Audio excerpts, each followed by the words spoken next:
Alright, balamusiza banyabo ne basebo. Akawungeza akalungi ak'olunaku olw'Essande. Alright, nafu z'omwezi ziri 14 omwezi ogw'omukaaga omwaka 2020. Okusookera njala kusooka okubeetondera olw'embeera nti wabadde wazzeewo program y'omukulembeze naye ngezezaako ginoonya ku streams ezisinga obungi siziraba. Alinga nabadde mbagendera kujja ku ssaawa 2 zennyini. So essaawa eguddemu mbadde nina mukulembeze naye munoonyeza buli nsonda zisobodde mulaba. So nja kusooka okubeetondera nti munsonyiwe okubalwisa. Naye era bagamba nti eyasuzeeyo ne bookera bwawasuzeeyo kisigadde kye kimu. So nkomyewo ntuse ne programu yaffe gye twali tuteeseteese okuba tugenda gikola. Ntumbudde so buli aliwo antegeeza omuntu ti programu gye twali tuteesezza nkomyewo ebisigadde tujja biraba nga tugenze mu maaso. So mbalamusiza nnyo banyama ne basebo. Amanya Kajubi Fred Lumbuye AK Chemical Ali nze nyingiddewo nga bulijjo. So eyakatuka nkulamusiza kansubire muli bulungi. Tegeeza buli omuntu programu etandise. Okusookera ddala njala okwebaza buli Uganda yonna gy'oli gy'osinzira okulaba nti mwebale nnyo kuba nti muweereza mu struggle eno n'abantu mwena bali ku ground. Buli muntu yenna tukwebaza okuba nti olina ky'oteekamu. Njala okwebaza abantu bonna okusinzira ddala na Uganda buli mujali ayina kyassa mu muntu oba ayina kyassa mu programu eno oba ayina kyassa mu nteekateeka zonna eza struggle nti webali nnyo webalire ddala. Si kyangu okuba nti abantu abasinga mu Uganda batiisibwa okuba nti struggle egenda mu maaso naye okubanga mukyagumizza omutwe ng'emmale nti mukyaga no ekijja kijje tugende mu maaso. Ndi ku kiggula lugi sinatandika programu eno. Njala kubategeeza nti tusigaze ennaku mpawe kaaga tuyingire omwaka ogw'akasamemu ogw'okulonda. Njagala okusaasira abooluganda abakona ab'emikwano omugenzi General Kasirye Ggwanga eyaziikiddwa ku Lwokutaano lwa wiiki eno yennyini gye tugenda okukuba mabega nti kitalo nnyo ddala. Omukama omugenzi amusonyiwe byonna byamusobako kubanga ffenna ly'ekkubo enjawulo ya ssaawa. So wentuukidde nga buli omu abadde yeebooza ki ekigenda mu maaso mu Uganda. Okusookera ddala njala bategeeza ekintu kimu buli omu akiteeke mu mutwe gwe nti Uganda weetuuse twetaaga okuba nga ffenna tukwatira wamu ate nga tussaamu amaanyi kubanga ebintu gye biraga byandibanga bifuuse matankana ekintu eri kitali kituufu kubanga ensi yaffe tulina ogyeddiza. Lwadde eno toluli busa nzize mbajjukiza nnyo ebintu President Museveni byateekateeka ne bantu banne nga bateekateeka okukola kujjukujja okulaba nti bajjawo ebyokulonda. Naye ndowooza ebimu bigenda bituukirira nti beebuzaabuza ng'afuukaana bantu gonna mazzi so nga ate kisigala nti ekyenjawulo kimu oba oyonoonye. Lwali terubusa mukulembeze w'eggwanga n'agamba nti balina enteekateeka ey'okuba nti campaign tugenda zikolera ku online. Ekyo nno njala bagamba kikyamu era tetugenda kikkiriza. Ffe enteekateeka genda mu maaso ne campaign zaffe ezigenda okuba ez'omuggundu mu Uganda yonna. Kati bo bakolera ku TV bakolera ku TV. Ffe tulina enteekateeka ntugenda ku ground tukole campaign nga bwe zirina okubeera bo basigale ku TV. Ekimala tulina okweddiza eggwanga lyaffe. Njala tandika bwe nti endwadde etegerezebwa nti mu Uganda mweri eno gye tuyita eya COVID-19 njala okwongera obagamba nti mu Uganda teriimu. Yafuuse bizinensi yakufunirako nsimbi zitya nti bw'obuuza President Museveni obuvo n'obuddo bw'ekirwadde kino ne gye kitutuusizza tosobola kumanyaayo. Waliwo amawulire agabadde gafulumya ku Daily Monitor agamba nti omuvuzi wa kimotoka kibukululana Omunnakenya afiiridde mu Uganda ng'afudde ekirwadde ki COVID-19. Gavumenti ya President Museveni esobola okukola ekintu kyonna okuyimirizaawo obubbi bwayo. Njagala kibaddamu. Gavumenti ya President Museveni esobola okukola ekikolwa kyonna okuyimirizaawo obubbi bwayo. So okutta omuntu kisoboka ne bagamba nti wa COVID-19. Teri muntu gwe bagamba nti yafudde nga muvuzi wa tuleera ne bagamba nti yafiiridde mu Uganda ng'avudde waabwe n'ekyo kikyamu. Mbagambye President Museveni gavumenti ye esobola okukola ekintu kyonna eky'obutemu okulaba nti bayimirizaawo obubbi bwabwe. Njala tandika bwe nti Engineer Kitaka eyagobeddwa mu Kampala City Council ne bakungu banne ensonga ez'abagobeza zinjala otandikirako bwe bubbi obadde mu City Council obwaddusa omukyala Jennifer Musisi nga aganye okukwatagana ne President Museveni ku nsonga ezaali ziddako kubanga ekyalesa Jennifer Musisi omujja mu URA kyali nti kumuleeta mu Kampala City Council bayisengawo ssente ez'okubba ez'obuwumbi n'obubba butwale babubbe ye Jennifer Musisi n'akolako kye yakola yagenda okulaba nga kiyitidde ng'ebibuuzo bijja musukkako n'asalawo n'agamba no n'asuula mu ttawulo n'adduka n'agenda okutuusa nakati gyali mu ggwanga Musajja tasobola kudda mu Uganda. Ne baleta engineer Kitako kuba nti agenda kukwasa ensonga zino. Bagamba nti engineer Kitaka ebintu byamusobyeko nga tasobola kumpanya. Kubanga twagenze okukizuula nga n'obulwadde bwennyini bali bategese mu Kampala City Council n'okukwatiramu abantu bagenda nti balwadde ba COVID-19 nakyo kyalemye ddiru n'eyiika. Kyazzeeko President Museveni kwe kulagira abasajja batangamanya ngamba okula nti bagoba omusajja oyo engineer Kitaka ne banne ne bali pressinga abantu abanasobola okukola ki abanasobola okukola emirimu gya President Museveni gyegirwa. Kiri ku likodi Museveni takuwa mulimu nga tamaze kukokinga era tamaze kubula biki byogenda kukola. Bano bonna baweereddwa emirimu olw'okuba nti baweereddwa tasks ez'okuba nti basobola okuba nti bagumira ebintu bya Museveni babagambye. Gamba ng'okubuzaabuza okumpanya n'okubba omusimbi gw'omusolo nga guyita mikono gyabwe. Era temwewuunya nnyo kubanga mugenda kulya obuvuyo mu Kampala City Council obw'ensimbi empya n'enkadde nga ziyisibwa mu bakungu ba City Council bano abalondeddwa abapya kubanga bano abakadde kirabika baagaanye. Ekyo nakyo mukitegedde bulungi. Geragenda ku nsonga endala. COVID-19 nga bwe kiri ekirwadde eky'obubbi. We twogerera ensimbi nnyingi nnyo zitambula. Amafulaati gazimbibwa, emmotoka ez'ebbeeyi zizigulibwa, amataka g'abantu gabbibwa, abantu babasenda ku mataka. Njala bwa information nti omu ku bantu abaganyuddwa mu kintu kino ye state ng'ekozesa abamafia baayo. Abamanyi mall eyasooka mu Kampala gye tuyita Pioneer Mall. We twogerera Pioneer Mall eyo yaguliddwa ku musimbi gwa COVID-19. Pioneer Mall yemu ku mall ezasooka mu Kampala. Abatamanyi Pioneer Mall ye mall entono ebadde eri wakati mu masekati ga Kampala. Etudde ku nguudo bbiri okuli olwa Kampala Road okuli n'olwa Button Street n'olwa Lwambukaawo. Kati bw'ova ku Mutaasa Kafero ng'oyambuka ogenda ku Centenary Bank empya oluguudo bwe lutyo lukutuusa ku Pioneer Mall. Boveno wansi ku waliwo paaka n'okimba ng'odde eno oyambukirawo oguke wano waggulu wali pharmacies ennyingi n'olukutuusa ku Pioneer Mall. So Pioneer Mall yaguliddwa obukadde bwa $12 mu cash at hand. Bagamba omukyala gwe bayisizaamu ssente zo bamuyita mukyala Nabukeera. Mukyala Nabukeera tukimanyi bulungi nnyo nti muganda wa Sebalamu, tumanyi Sebalamu abantu bakolera. Era tumanyi Nabukeera tayina ssente zisobola kugula Pioneer Mall bukadde $12. Njala kubabuuza ekizibu kintu kimu. Waliwo omuntu asobola okungamba nti mu Uganda mulimu Munnayuganda $12 ng'asula nawo mu nju oba banka mu Uganda esobola okumuwola obukadde $12. That is a big lie. Zino sente ezimu eza COVID-19 zezaguze Pioneer Mall era bagenda gizingako bagimenyewo. Sente zonna ezivudde mu COVID-19 ziyoke zimbe Pioneer Mall empya oba ekizimbe gali kwoleka kibe nga kikwata ku nguudo ezo mbi zonna kuba kye baatagetinze. So sente zaffe zonna sente zonna ze beewoze, sente zonna ze babbye, zonna direct ezimu ku zo million $12 zezaguze Pioneer Mall. So mukitegere bulungi buli bagamba nti balina abalwadde 17 12 ezo ziba nsimbi. Bwe ziba nsimbi kiba kitegeeza nti sente zonna ze babba bali muzigula mataka kugula bizimbe na kuzimba. So Pioneer Mall part of the center za COVID-19 zezaguze Pioneer Mall okugizimba. So awe tutuuse abasajja tebagala kuva mu nsonga zino kubanga bafuna mu sente. Ekyo nno nga nkivuddeko njala genda ku nsonga ya mobile money. Nzize mbagamba buli Munnayuganda alina ensimbi Kampala ng'olina ensimbi ku kitavu olina ensimbi ku mobile money n'enkusaba jja ssente zo ku mobile money.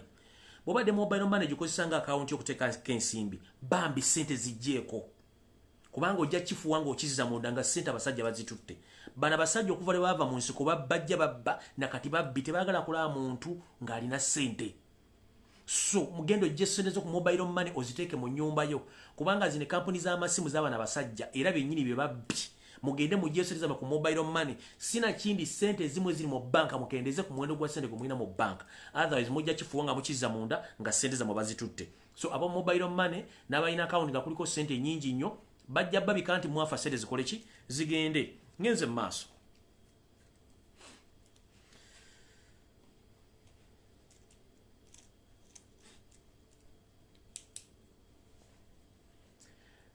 Akakiiko k'ebyokulonda kasala entotto zonna okulaba kubanga which ewe gye tukuba mabaga chairman wa electoral commission ne munno omwogezi basinkana President Museveni mu State House ne basala entotto engeri bagenda okubba mu akalulu n'okendeza ku maanyi ga Kyagulanyi nga bo basazo nti akalo bakakubire ku TV ne ku radio stations.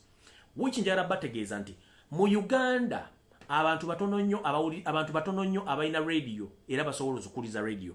Mu Uganda abantu batono nnyo abalina televayina aba balina TV bantu batono nnyo.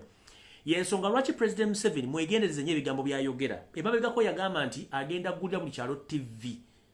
Yalina ensonga lwaki yavaayo nayogera ekigambo ekyo kubanga yakimanya bambali bamaze okukanya ne Electoral Commission nti campaign zidde ku TV ne radio stations ngamaze kiga kubanga mu myaka 35 ogamba otya buli kyalo genda kigulira TV wali okola ki mu ntandikwa ye TV mugenda giteeka wali abantu ko bagenda okuwuliriza ekyo nno kikyamu mwagadde nnyo okunyigiza bannayuganda batuusa ku erigamba nti mwagala beta myansi yaabwe naye mulimba wavaayo n'ogamba nti buli kyagenda kigula TV nga tonnavaayo kugamba nti otugambe nti Electoral Commission mwatudde nayo mu kyama mulabe ng'egye mugenda okubba mu ekisooka kyamana Electoral Commission ye kennyini musajja mukyamu mubbi muzibu nababulira emisango gye yakola omwogezi muntu wa family. So President Museveni tateeka muntu wamutadde nga tagenda kubba aba agenda kubba nakola buvuyo naye with the due respect tubasaba ekintu kimu mulina emmundu mulina ssente naye bannayuganda babakooye mulina emmundu mulina ssente naye bannayuganda babakooye muleme kunyigiriza nnyo nnyindo gituuka gireeta musaayi ssente muzirina naye mulekere okujooga ati ne mumegga nabagamba nti mukyala wabanga agenda okuzaala enza ebintu bibiri either bamusalamu omwana oba omwana amusindika nomale mwe munagamba nti mwagala kuleeta fujjo kulemera mu Uganda mwandisindikirizibwa ne musalibwa mu ntebe bwe mbanga kye mwagala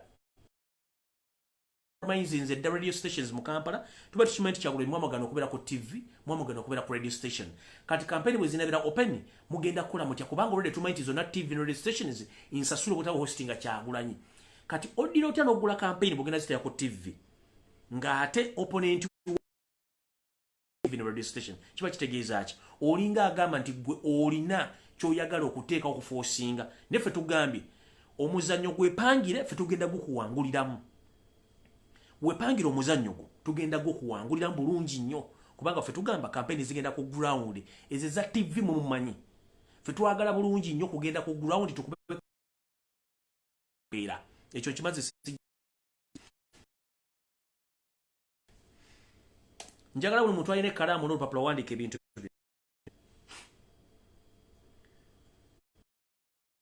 singa mu East Africa ng'oggyeko Tanzania ne Kenya menya South Sudan menya Congo Rwanda Burundi zensi nnya abakulembeze bonna bafuzeeko ku nsi ezo babadde batuuze ba Uganda nga balina n'ebyogera bya Uganda njagala bamenyera omu ku omu mulyoke mutegeere Uganda ani agifugira ku tteeka ki kibatufuga enda kusookera ddala ku mugenzi Laurent Desire Kabila. Laurent Desire Kabila yali munna Uganda omukongo awangalire Makindi gye yazaalira nono Kabila Junior eyakavaako omusajja oyo yava Makindi President Museveni amuteekamu ssente ze ez'eggwanga ne bagenda ne bawamba ne bakuba Mobutu Sekoko Wazabanga ne bamuwangula. Laurent Desire Kabila n'afuuka president wa Congo. Bw'amala ofuuka president wa Congo nga munna Uganda passport yalina ya Uganda buli kimu alina kya Uganda kubanga yabeeranga Makindi oyo omwa kubasooka. Bw'amala oyo ng'amaze omuteekayo jukira alina passport ya Uganda bwe ssente zonna akozeseza za Uganda n'amuteeka e Congo. Bw'amala omuteeka e Congo n'alowooza nti ebiragiro bye byalina okuwa e Congo birina kuva President Museveni. Omwami Kabila yagamba President Museveni open please nze ndi mbadde mu Uganda nga munyambye nina okukolanga amateeka ge Congo gakola kibe gagamba.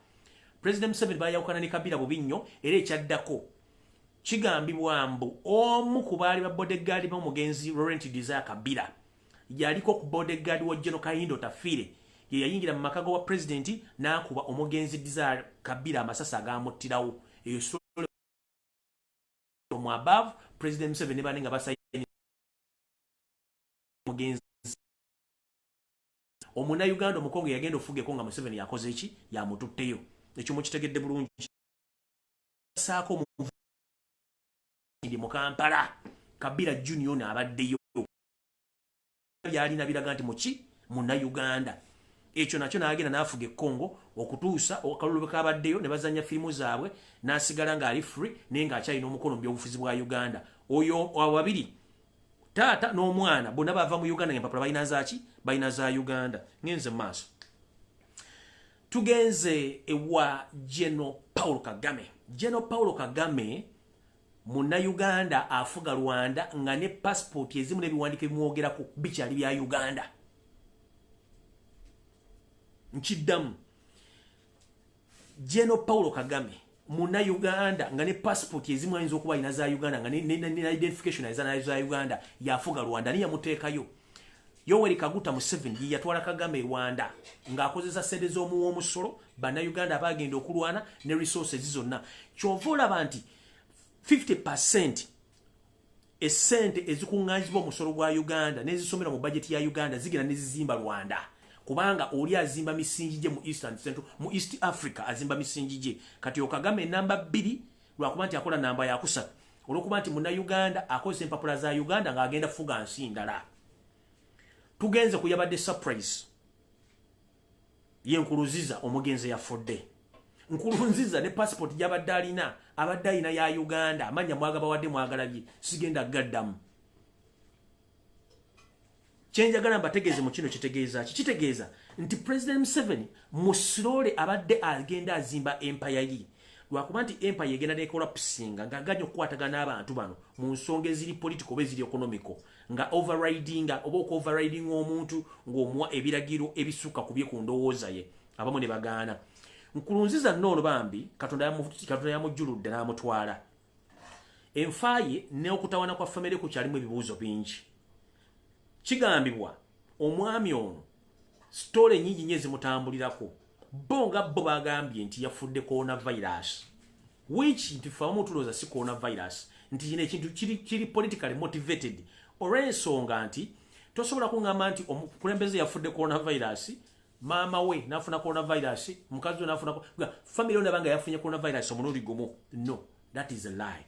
President Museveni alina omukono munene mu kavuyo konna akali e Burundi. Mujjukire Nkurunziza ono yali mu lukiiko olumu mu East African Community era Burundi baali bagiwambye bulungi nnyo ng'ali eyo yali mu East African African Community nga balina meeting baali bawambye obuyinza bwe. President Museveni kennyini yasindika amagye ag'okuttaka n'emmundu ziriwandula manda. N'asindika amagye ne gagenda ne gaddamu ne gawamba Burundi n'azzaayo Nkurunziza ku gulawundi e Burundi nakati abadde akyafuga ng'afugira ku ki ng'afugira ku manyi ga President Museveni. Ani yasse Nkurunziza? Weebuuze nawe ofunye answer. Mukitegeera bulungi. Bano abantu bakikola bati. Omuntu abadde afuga e Burundi abadde munna Uganda ngeri bwandika na bya Uganda naye ng'eggwanga lye lya mutuusi. Omuntu afuga e Rwanda eggwanga lye era lya mutuusi. E Congo olwalonga abantu badde bafugayo ng'ovudde ku mugenzi Laurent Desire Kabila bonna batuusi lwakuba nti amannya gabagadde gabuzaabuza mumulooza Laurent Desire Kabila ne mugenda omunoonyerezaako history we agenda okugwa era ng'agwa mu bana abantu. Ani afuga e Uganda? Afuga e Uganda the same family era y'abatuusi. Kati bwe tubagamba nti bano abantu bazimba Tutsi dynasty within the Great Lake regions temuwakana. Nyambu sengenze mu South Sudan bajjeno abasinga obungi baholdinga passport za Uganda. Abo mumagye baholdinga passport za Uganda, but on which grounds? Yes, ngolwaki mulaba nti ba refugee bonna bava South Sudan abasinga obungi ba registered mu system ya Uganda nti bana Uganda ekintu ekimenya amateeka.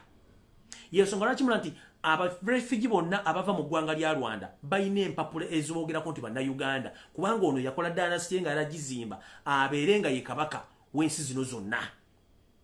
Okitegera? So tukyalina okubona abo tutajjako gavumenti yono omusajja kubanga bakola ebintu bingi nga mwetemukola ki mwetemumanyi babazibya amaaso naye nga ate ebintu byonna bigenda mu maaso byonna omuntu ali ogu okusavinga East Africa oba Great Regions. Ono musajja Museveni alina kuva kubanga yekavuyo saabavuyo akola akavuyo emisana tukunga ensi yonna eraba. Kati bwe mbadde munoonya Tutsi dynasty bulijjo mazo gibazimbira bulungi nnyo mugitegedde. Ani abadde agizimba etambula etya baani abagirimu era kikyekola. Lwakuba nti ye mulungi wakwefuula era wakwefuulira akola ki akujjawo ng'oganya okukwatagana. Yensonga lwaki n'omugenzi John Galanga yamala n'amwefuulira ate nga yali amukozesa. Ne Salva Kiir Mayardit ona aliko e South Sudan oli omuyekero oli munne Riek Machar yali amazo muwamba era still Museveni yasitula amaje n'ennyonyi ne bigenda ne biddamu ne bitekinga over obuyinza nga bigoba Riek Machar okumujja Sudani okumuze mu nsiko kiba kitegeeza nti ono akozesa amaje ga Uganda okugendinga byayagala okuba nti asobola okukola ebintu byayagala ndoza munfuna bulungi nnyo mukitegera bulungi munfuna bulungi nnyo kati nawo nvuddewo ngenze ku kirala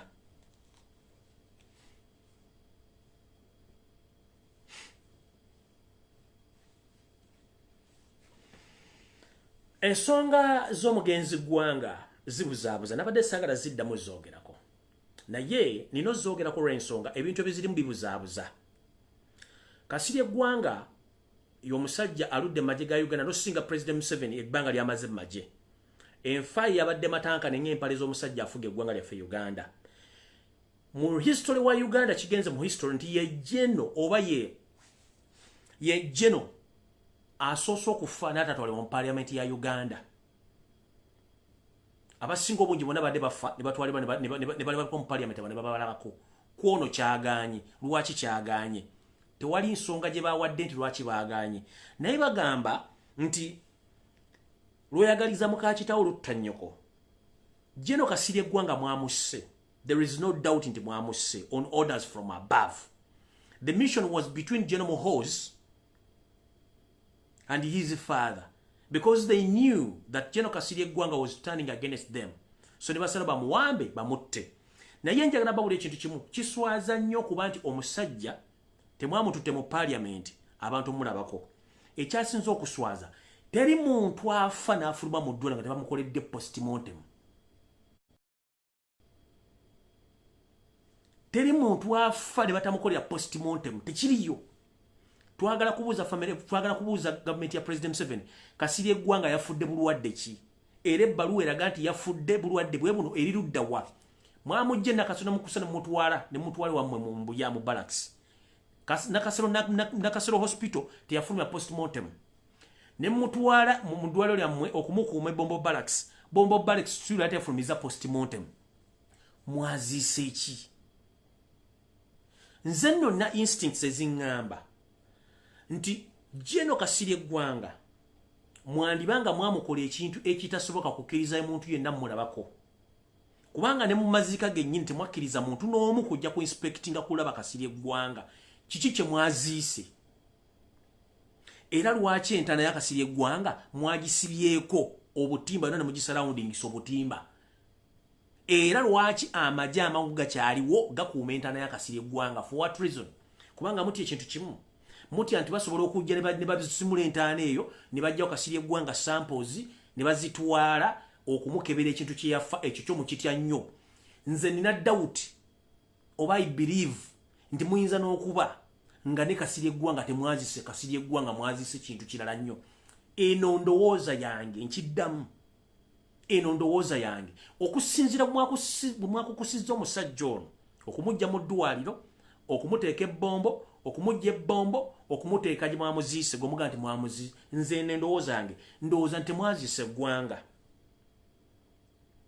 muyinza okuba mwazise kintu kirala bwe mba mwazise Ggwanga muteeka okuba nge either mwazise vvu which by tebasobola kufuna evidence mu vvu eyo yendowooza yange eyo yange teri mu mawulire teri luddawa eyo yange nganze era nze esigalizza postmortem bwe bateyafulumye twagala tumanyi lwaki teyafulumye ekyokubiri lwaki mwaganya abantu okulabako ku Kasirye Ggwanga kitwagala okumanya era lwaki entana ya Kasirye Ggwanga mu bantu bonna bemuzimbe muziise bajjeno bonna lwaki era ye mwagisurroundingisiza akatimba nesiringibwa off kubanga ndabyeko muganda Fraga Shumba agenze lutekayo ekimuli ngeri surrounded by what ngeri sound nga bagisibyeko obutimba ne twebuuza kino nga kibadde si kya bulijjo kikola kino kiriko ki nze eno endowooza yange ndowooza nti ku bintu bibiri waliwo ekituufu mwandibanga Ggwanga mwamwokya mwaziise vvu ne muteekamu n'ekintu ekyadde kisobola okuzitowa keesi eyo endowooza nga esooka. Ekyokubiri, mwandibanga Ggwanga sigo mwaziiseemu nga either muyina gye mwamutadde ne muleeta kintu kyammwe kirala, kubanga kimukweka tekirina we kirina kubeera.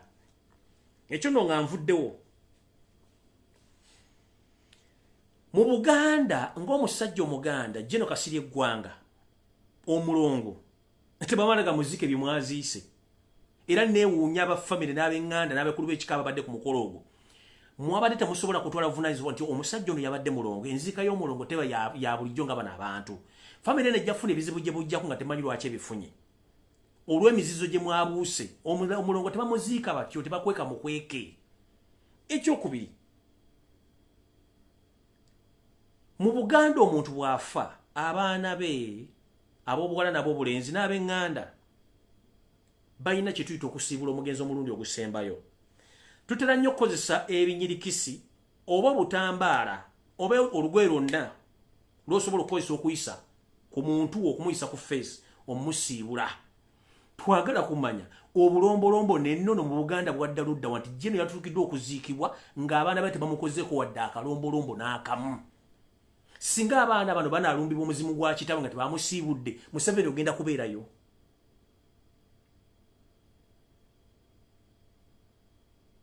Omulongo tebamuziika batyo.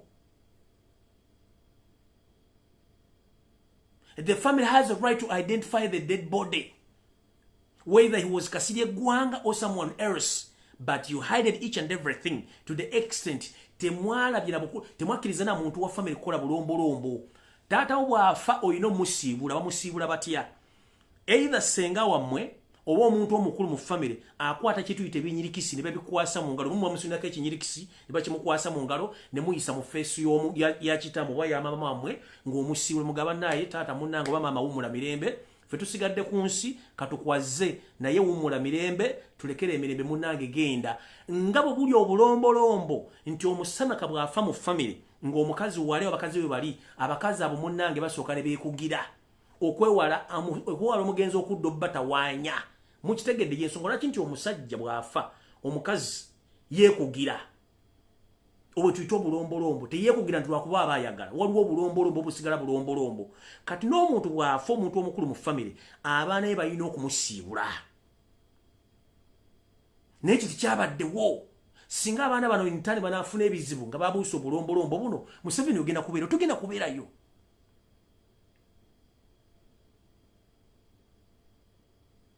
Tugenda kubeerayo. Njagala bo aspect zo nammwe otunuulire mu bulungi nnyo. Era kira twagala kumanya since then Kasirye Ggwanga mwamuwamba mujja mu maka go mutwala mu balakisi ne mumucunya ne mumutwala okutuuka okubanga mwamuziise nga kiri ku likodi ye jeno asoso okuzikibwa nga tetufunye ekifaananyi kye kya bulwadde bwe wadde mu ddwaliro. Tetufunye wadde ekifaananyi kye ekyobulwadde bwe ng'ali mu ddwaliro. Tetwafunye ekifaananyi kye kyonna ng'ateekebwa mu keesi. Tetwafunye ekifaananyi kye kyonna nga buli kimu mwayagadde kiyisa mu bwangu bwe mwagala. Mwabadde mu kukusa ki bakulu?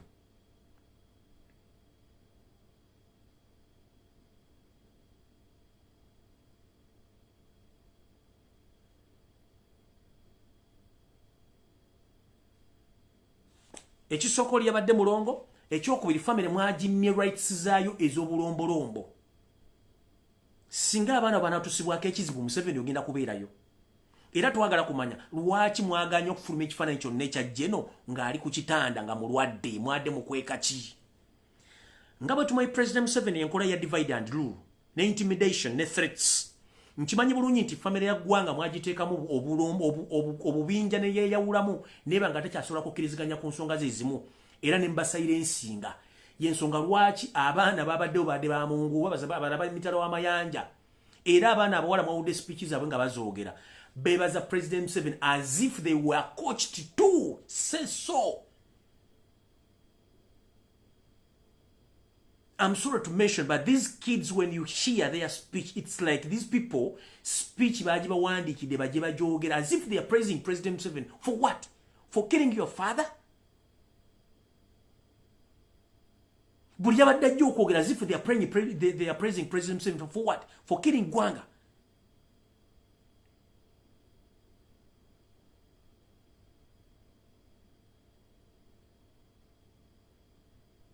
Nawuliza speech y'omwana ngamba wow. Ne speech batandise ziba wandikira to praise the president.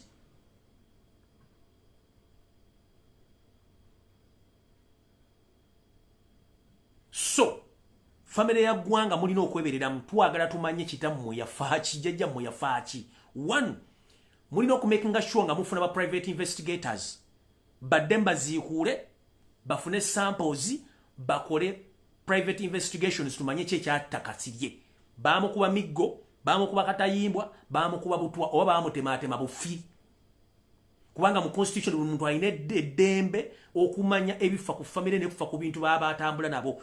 Twagala mufune private investigator kubanga mwabamye kati bwe munamugenda claiminga sente bwe mugenda claiminga benefits za muzeeyi wa mugenda twala yoki, if I may ask.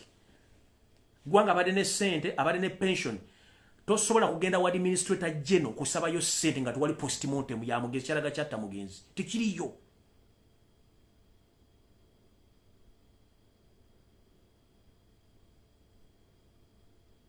Mbabuuza bazibana ba Kasirye mugenda genda mu banka mujje za Kasirye mugenda kuzigisayo mutya, mugenda kujja benefits za Kasirye mugenda zijja on what grounds? Kwa muna agenda wa administrator general agenda bagamba what was the cause of death of General nga mukaluna maaso kubanga postmortem bwe yafulumi. There are so many questions behind.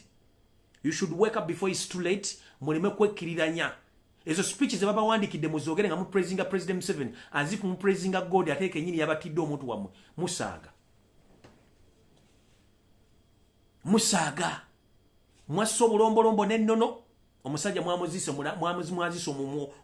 omulongo nga temukoze bulombolombo. Abaana tebafunye kusibula kwa tata waabwe okw'obulombolombo nennono kubanga mbawulidde omuntu bw'afanga mukulu maka abaana n'abazzukulu bamusiibula.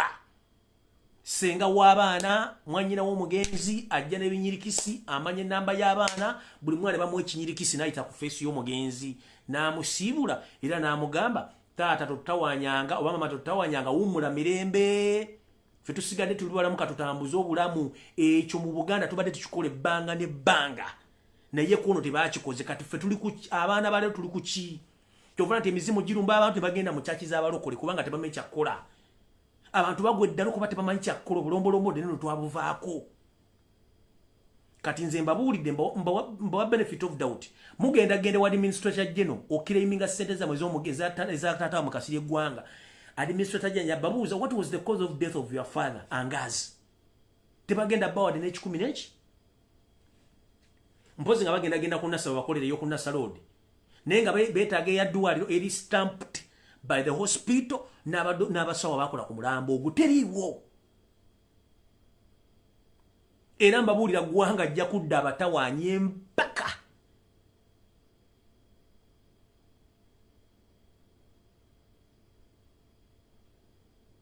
Ggwanga agenda kudda abatawaanya.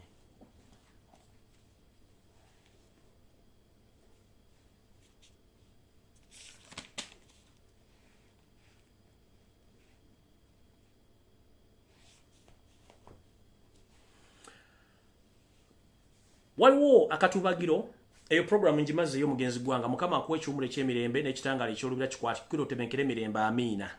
Fenali ekkuba enjawulo y'essaawa ne President Museveni weetereze ng'obudde bukyali. Kyokola banno toyagala bakikkole. Osize bingi ne tonnakungula n'essaawa egenda kutuuka okungule. Ne bazzukulu bajja kukunguliramu ssere. Kikyo nkikubuulira bajja kukunguliramu ssere. Waliwo akatubagiro ng'azina n'owenkufu wakati wa Land Road n'abapangisa mu Kampala. Information gyefunnyeko nti amaduuka gamu ku Kampala Road naddala g'abayindi abagwira gali mu kkola era gamaggule teri abakwatako naye ffeero mu katogo k'Abawarabu mu katogo k'Abannayuganda banneekolera gyange wafuuse kizibu. Waliwo meeting egenda maaso wakati wa Mary yakyambadde n'abaana baddame z'abagagga mu Kampala. So ddame ezo mwalimu Kirumira, mwalimu Hangu, mwalimu Sebalamu, mwalimu n'abantu abalaba yanga bonna balimu ezo ddame z'abagagga mu Kampala nga zigamba nti zigenda kukwatagana abapangisa basobole basalira ku ssente mpola mpola basasule endala. Information gyenfunye endaga nti Hamu yennyini yasituka n'ayogera nga yeebuzaabuza ng'afuuka n'abantu gonna mazzi. Ebizimbe byennyini yasobisibako siiru ng'ayagala ssente in full payment. If you don't pay in full payment tojjayo maalyo toyingira. Era nenjagala kubuuza bannayuganda munaakoma ddi okusiruwazibwa kubanga ebizimbe mwogerako bimukolera mu bizimbe bya Museveni, bizimbe bya Muhoozi, bizimbe bya Salimu Sale, bya Kayindo Tafiire. Zino ddame ziriwo ku representinga bali nga bamagenti yaguze Polonia Mall ono mukyala Nabukeera amanyi bayimirira nga bakwata $1 million. Era banka kimu Uganda esobola okuwa $12 million as a loan. Niyo nagambo nguze Polonia Mall $12 million muzimanyi. Kumanchi baita $1 million. Nebo nokwata 1, 2, 3, 4, 5, 6, 7, 8, 9, 10, 11, $12 million. Nogula ekizimbe. Kati information jenenda genda gabweti. Nti omukyalo yabadde broker. Era yafunye commission wa bukadde 7 as a broker. Era yagenda okubeera nga mediator nga bazimbawo ekizimbe kigali kwoleka. Balowooze nti ye kuba yagenda kubeera proxy. Naye ng'ebizimbe by'abantu ba state. Era ku bantu bakolera omukyala Nabukeera akola ne General Salimu Sale kati simanyi ku luno ani yabadde mu ddiru ya Nabukeera okugula Polonia Mall. So abantu mwenna bannayuganda mbagambe ekintu kimu. Musooke muleke okuteeka ssente zammwe mu business again. Akediza abasajja muzibalekere. Mudde mu sababu za Kampala mutandike buto. Kubanga mujja okusurvivinga. Otherwise bana abasajja inflating emiwendo gya rent ng'ate mu city council size manyize mulina okusasula. Njagala balagako kuba nsiba kibagamba. Osasula edduuka $3 million. Receipt bakuwa ya $1 million. $1 million ziragawa. Era tobuuza $1 million ziragala oddawa. Era n'osigala ng'osasula ssente ze zimu. Gwe notamanyi nawe eggwanga liba libba to the extent nti osasula $1 million okuwa receipt ya $1 million. Era netobuuza ki n'ensi eralugwa luddawa. Mudde mu sababu za Kampala abasajja mbalekera amaduuka gaabwe. Kubanga temwina mu kimugenda kukungula abana abasajja bananyini maduuka gano be bananyini bizimbe. Temwina kimugenda kusasula, kimugenda kukungula. Already Museveni bapulaninga taking over Kampala. Ne mukulu we Salimu Sale kubanga bakinoonya obwedda nga kibalemeredde. Kati mission ebulako 30% okutuukirira. Era still mukyekubya mizimu bumwina government. Timwina government. Bano babbi. Mukulemberwa babbi. The more the increase of the number of COVID-19 patients, the more the government borrows money. Basomye budget. Naye nga tebalina wadde omuno gw'ensimbi bagenda kujja ssente. Oli omusajja Minister wa Finance Matayi Yakashajja eyagamba nti simanyi economy ya Uganda erize n'egwa ekigo. Yakugaba buli munnayuganda mumuyambeko musonde ssente ezigenda okuyimirizaawo budget ya Uganda. Mbakuba na buyinza era nga nsobola okusanga we musajja wasula omukuba embooko esigala n'ozikuba ettaka. Kuba tosobola kuzannyira mu bulamu bw'abantu n'oga nti bannayuganda basonde ssente ezigenda okuddukanya budget ya Uganda. Bafunamu luddawa. Munnayuganda afunamu ludda mu budget mugisoma. Nga ssente ezisinga obungi zonna muzitwala Rwanda. Ssente ezisinga obungi muzibba muzikolamu bintu byammwe. Kati njagala buli omwaka watu popula ne kalamu owandike ssente zino tokaabira ku video eno.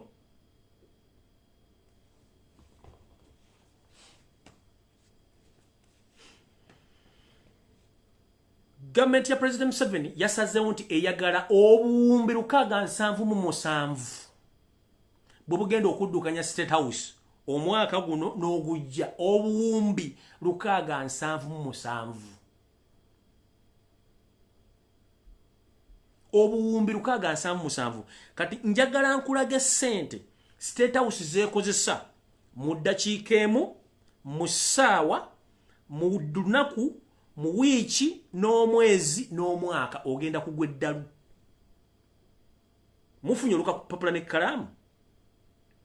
Ngenze mu maaso. Mu ddakiika emu wagindabye State House ekozesa $346. Mu ddakiika emu bweti State House ekozesa $346.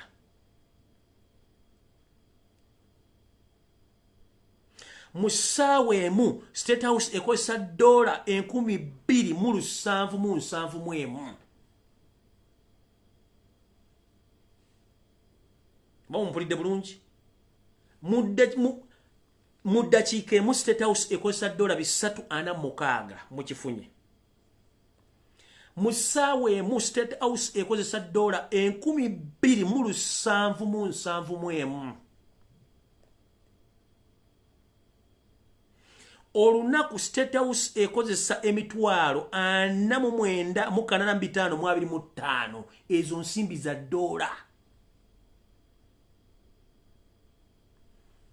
A week State House ekozesa emitwalo 34,897 eza dola. Omwezi State House ekozesa akakadde kamu mu emitwalo 39,587 eza dola.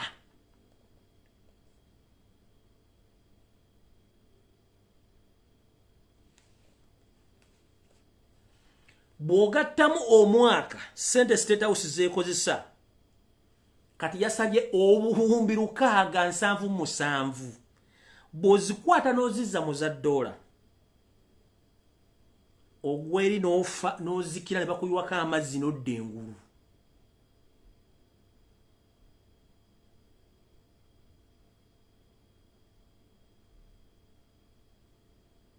Bakozesa obukadde 1,881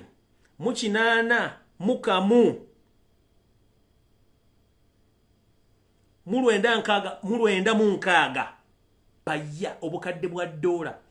Kati ne weebuuza State House yani ngenda bameyira State House eri luddawa.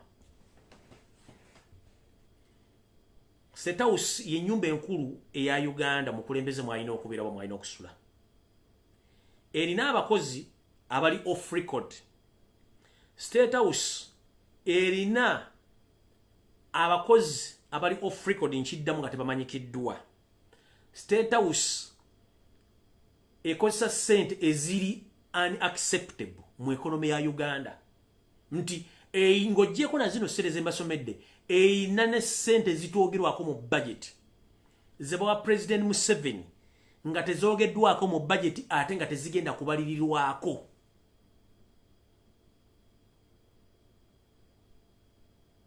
Tezibuzibwako mbalirira n'ansaasaanya naye nga zo bazibawa ziva direct mu treasury ya Uganda zoogerwako nga bazita bazitani nzera bide bazita ezo sente tezibuzibwako zino zigenda kukola ki. Ezo sente ziri awo. President Museveni gwe mutwe omukulu Janet Museveni n'abaana babwe nga bana bebasula mu State House. Mumpulidde bulungi? State House teina maje gaayo nti yegasasula. Kati twagala kumanya ng'oggyeko Museveni n'abaana be ne mukazi we n'abakozi be twandigambye nti oba abakola mu State House abatawera kuba on daily basis siroza ne State House nga wagikutta olunaku lumu n'ogitandika okuga nti tugenze kubala esobola okulaga abakozi abawera 10 abakola mu State House nga we bali physically nga wagenze ku invading abone ngati olwalero tuzze nga bwe tulina ba external auditors n'okwata aba external auditors n'ojja n'ozinga ko State House n'ogigamba twagala kumanya abakozi bameka. Richard yagambe classified budget oba unclassified budget n'ogamba nti olwalero tufunye external auditor ne mugwa mu State House ne mugamba twagala kumanya abakozi bameka bali mu State House. Muyinza oggwawo ekyo nga tebawera na 10 naye baani abalya ssente zino. Ate nga abakozi bonna abasinga obungi abakola mu State House bandibadde bayita mu ministry y'ebyemirimu nga yeyina bawandiika kubanga bandibadde bali ku ssente zaaki bandibadde bali ku payroll yaaki ya government so ya State House. State House ssente zirina okubeera mu State House zirina kubeera nga zikola ku nsonga za president zokka. Naye kati President Museveni yakimanya nti alina abakozi ababe abamu abagudde mu byobufuzi abakozi batya n'abanga asobola okukola ki n'abanga asobola obbaleeta okubeera mu State House awo. Kati mu sente zino mwe muli sente ezisasulibwa bambega abali mu nsi yonna Museveni basasula on monthly basis eziri mu dola ezisigaddewo ne zimbe mu nsi yonna ku sente za muzomu w'omusolo. Twagala kwebuuza Museveni sente z'olya kubanga oli normal person like we oyinza okulya omutwalo gwa dola jole ya bwoti osobola okulya omutwalo gwa $. Kati lwaki mu basente z'eggwanga muntu ukoddireka nga mulikaliza ku ssente nga neziziraga tetumanyiyo?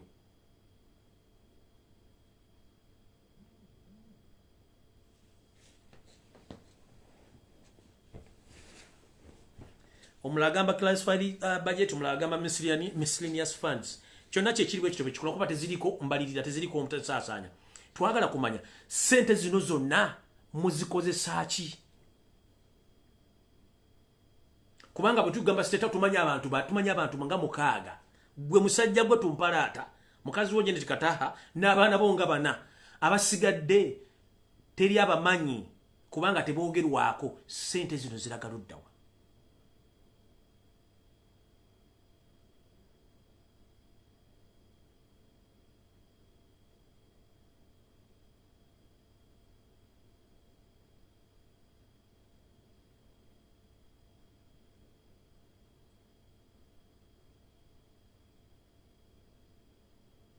Mubye eggwanga muli mazeewo buli kimu kitwenga mukyagala temukyagala kumanya banna Uganda kiki baliko bache basiibako kubanga mwagala kola ki mwetaaga kulya buli ssente muzitwale.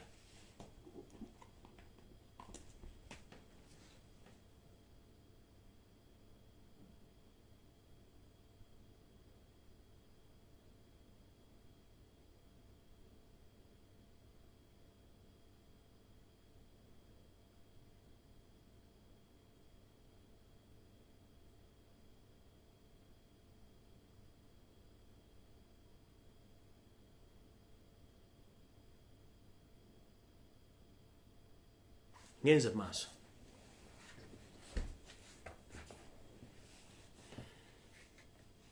Uganda obwavu bweri mbwetubiddemu buvudde ku Museveni yennyini. Nti banna Uganda mwenna bawo musolo mugusasula bulungi nnyo. Naye njagala kulaga buli konteyina 1000 ezingira eggwanga.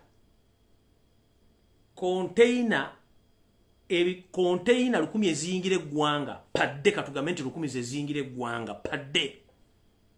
Konteyina 6 tezisasula musolo kubanga z'abanene. Kati mwe konteyina ebina ez'abana Uganda basasula omusolo mwe musasulira konteyina zino. But yeah, teri minister importing goods oba importing bintu bino bisasula musolo ku border nowhere. Teri mukungu wa government ali ministry ayingiza container muganda esasula musolo teriyo. Tebasasula musolo mwe mubasasulira. Kati tulina ba minister bameka abaddukanya business mu Uganda. Tulina ba minister bameka aba importing material okuva bwe wagwanga nga ayingira nga tasasudde musolo. Na yegwo omuntu ne boleto obusawo bwa muchere bubiri nga bujide mu container nga surplus okuteeka mu container ejjule. Obusawo bwenza n'okujja ko musolo n'ogusasula. Kino kiri all borders. Kebere ku kisaawe Entebbe ebintu by'abantu mbiyitawo nga tebisasudde musolo. Ku borders zonna ono entry point zonna abantu ba government bakyasasulirako ddala musolo. Banna Uganda bennyini basasula omusolo ane baana babijika ensimbi empitirivu kusasula omusolo.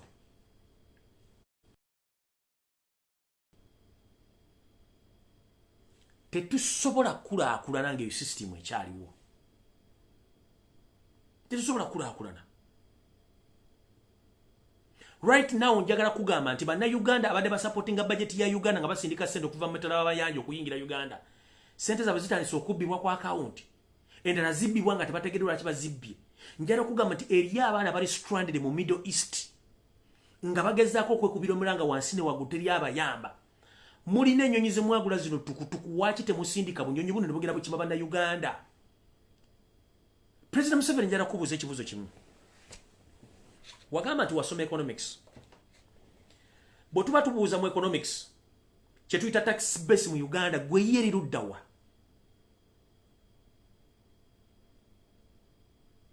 Bwe tuba tubuuza tax base mu Uganda yeri ludda wa? Nze njagala kugamba bwenti kye tuyita tax base mu nsi yaffe Uganda be banna Uganda ba indigenous Ugandans, not foreigners. And the economy of Uganda or any economy of any country doesn't depend on foreigners. The economy of a certain country depends on its citizens, but you mistreat the citizens. ogenda funa atya sente ziyimirizaawo eggwanga kubanga temutandise okoola unexpected money nga tezirina akombalira wadde ensaasaanya temufayo ku interest rate eri ku loans ezo mumukipinga on kwewola kubanga mwagala kulekaga eggwanga mulibbi mugenda basigalo banaasasula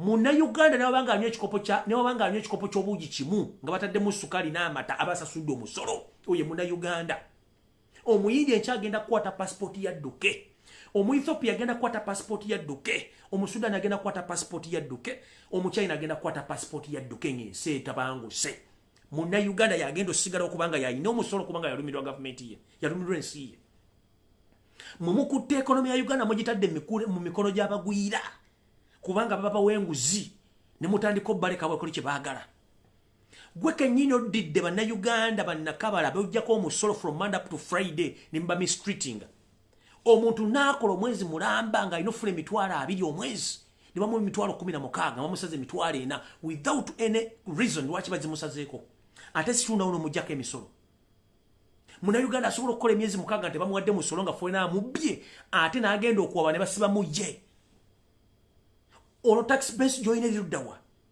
mugamba nti mwasoma economics mwamusomera luddawa nga tosobola kudefininga tax base gyolina Indigenous Ugandans are the tax base items which you have but if you mistreat Ugandans economically you are gone na kino nkiddamu mbasaba nnyo mugende mu maaso n'okuwandiikira ebitongole byonna bigaba ensimbi okulwa Uganda mubagambe buli sente gye bawola mu 7 bagimuwola ye ng'omuntu ne bakyali bakayindo tafiire bamaama baba bazibonna singa mu 7 avako Uganda tegenda sasula sente zino era ne Congo mugitegeeze sente zonna ezibanja Uganda bazibanja mu 7 ng'omuntu kubanga mu 7 bwe yali atwala amagye Congo teyategeeza ku parliament era tewali order yonna eyava mu parliament eyasainingwa parliament gagate majiga gende Congo kubanga ne sente zonna zemwabbe Congo zagenda kuzimba Rwanda ne bakyali bamwe mwinayo mansion and streets mu Rwanda teri Munnayuganda agenda kukwata sente zisasula Congo government yamwe evuddeko tugenda kuwandika sanctions tugambe nti mudiringe ne ba individuals abagenda kubanga if the parliament didn't authorize the invasion of Congo that means parliament yechikidde bannayuganda bannakabala so bwaba tewali order yonna yava mu parliament ngebawa order city oba ebawa orders ezibakiriza ogende Congo it's null and avoid Congo temujja kubanja Uganda nga Museveni avuddeko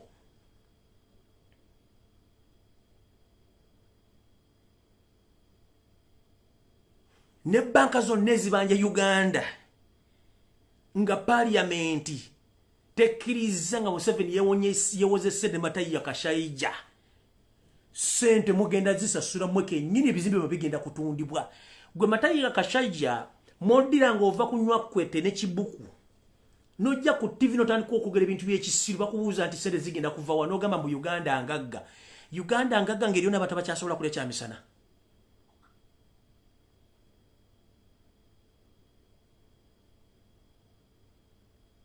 Uganda ngagaluddawa Uganda yimiridde ku Munnayuganda ne Munnayuganda gwe mbonyabonya mumugobye ku nguudo amaduuka mugasibye sente muzibba buli kimu kirinyisa kati mulowooza Uganda bannayuganda bagenda kuyimirirawo batya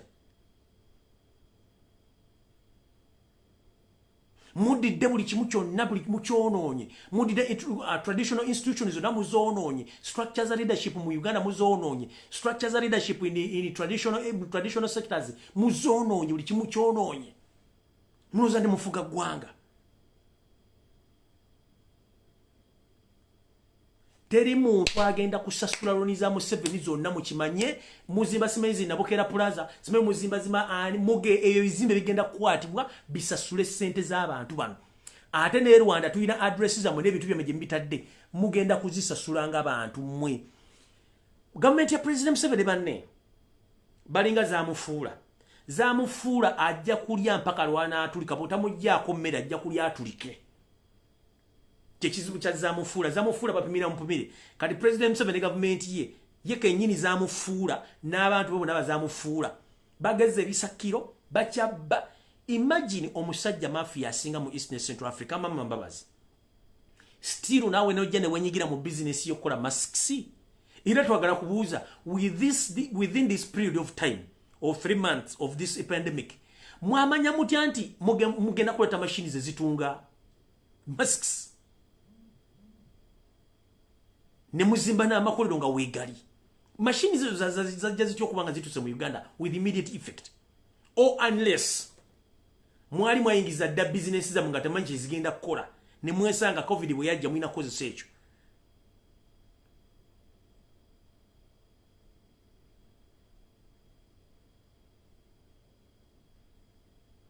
Rebecca Litola Kadaga, the senior speaker of Uganda, or the senior speaker of the parliament of Uganda, nyabo tukusaba n'obuwombeefu otuyambe otugambire ku bamemba ba parliament bonna abagenda n'abatagenda kudda. Bwe bana babalira ebitabo by'enyingiza n'ensaasaanya ya parliament nabo bagenda kutwaliramu n'abagenda batwaliramu. Buli yawandika ku kiwandiiko kyonna nga kikkiriza okuwola ssente zitaliiko kyeziraga nti kyakola buli omu agenda kusasula kyenkanye.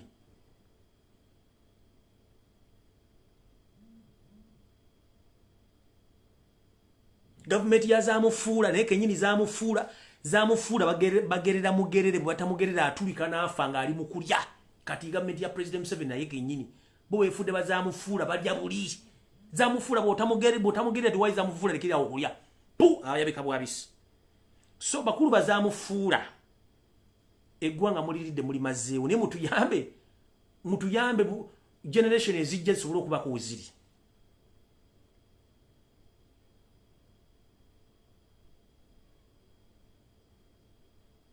Ekyo mutuyambe kubanga obudde butugendako tetukyalina budde.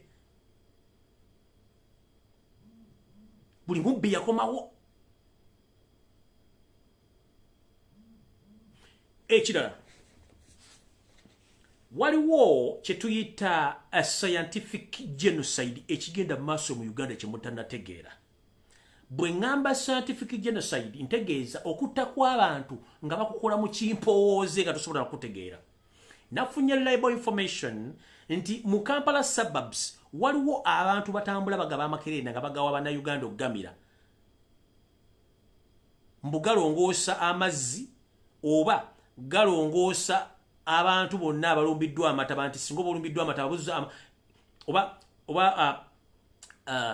katugambe obuuka bwonna oba bwandibadde bukufeesi nze muga ntandise okugaba amakerenda nga mugenda mu abantu amakerenda mu sababu za Kampala and other areas. That is what we call the scientific genocide. Bobo oli munda Uganda ng'olye njagala tokkiriza family wadde n'omuntu n'omu ajja okukona ku kisaakaate kyo mbaga bamadagala. No. Temuddamu kukkiriza muntu yenna abawaddagala. Kubanga mmwe bakuze okutuukawo teri wali akugulidde eddagala n'alikuwa ku lya bwereere era teri alumirwa nga talina kigendererwa. Nkiddamu temukkiriza muntu kujja kuba waddagala mbuli mulimire information nyina gifunye. Batandise otambula nga bagaba amadagala naye kinava mu madagala ge bagaba mujja kimanya. Mujja kitegeera. Era mwegendereze nnyo.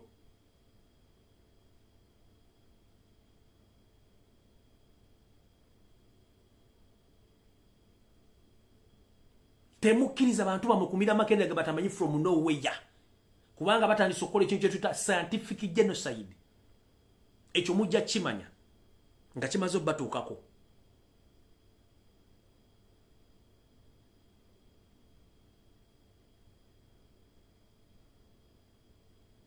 Luli genocide zibadde za bijambi ya mundu nno kati balina techniques endala ze bakozesa to decrease the number. Bajja kikola mpola nga mutemumanyiro nga muchamu temukyeraba temukendere namba buli gundi yafudde na kino kanchogere. Museveni amupulaninze bintu bingi ekintu kyakalulu kano kibafuukidde ekizibu kuba mukimanyi temugenda kuyitawo. Waliwo gayi woyo omugwagwa omusiru ali mu parliament ya East Africa yaleeta ekiteeso nti okulonda bakwongezeeyo olwa COVID-19. Najja n'akire n'akitambuza n'akikuguza n'okigula ne mukirera mu parliament bakigobayo kati mwakizizza. Mwebale nnyo mwebalire ddala. Naye President Museveni COVID-19 yaweddeyo mu nsi yonna. Jaachali katonda akyaba yambera ajja kuggwayo mu Uganda tetuna coronavirus. Dare you okulonda kubeereyo kafyu alemerewo kubanga mission yeri bweti nti mwina mission elemezaawo kafyu nga n'okulonda kutandise. Mukimanyi bulungi nti bwe tulonda ku ssaawa 2 ez'okumakya ne tukoma ssaawa 10 okulonda oba 10 ne bakutakoma between saa 10 oba 12 ne bakabala mpaka ssaawa emu. Kati baagala kukozesa kafyu asigalewo nti results bezimala okusoma ku polling station already kafyu sawa za kafyu zituuse buli muntu alina kudduka kudda waka. Kati busebo mukulu kafyu singa asigala ntuka mukulu naga waali ekinaddako foto tunenya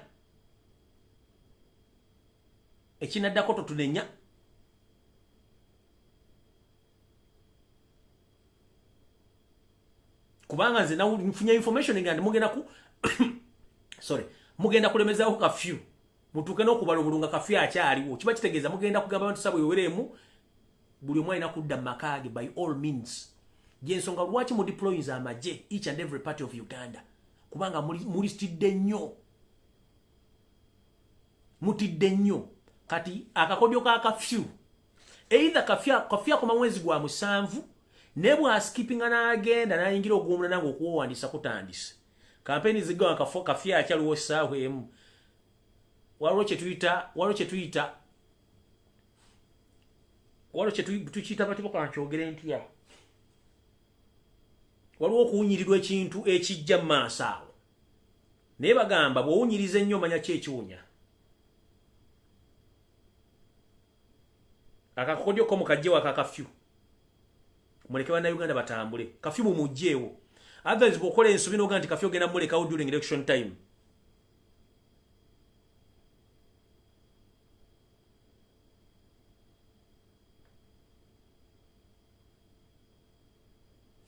Fe tujja kuba tukulaba mpulukutu za Minnesota bwe zigenda na miggo. Coronavirus mu Uganda takola ki taliyo weke nyini weekubye ejjooka wagambye nti results ze baakuweza abalwadde ezimu tezaaliyo nfu. Kati bo be bajjako results izo nti baali balwadde bali luddawa era abantu bamusibidde ebbanga lyonna bali luddawa tebaliyo. Nekisawo kikulemye okuggulawo kubanga mukitegedde bulungi ennamba gye mwagala okuyinkulizinga mwagala gijja mu bantu bagenda okuyingira Uganda. Kati mweke kakodyo kammwe ke mwagala okozesa mukozesa buli muntu ajja mu Uganda mumukwate mumuyingize mu system yammwe.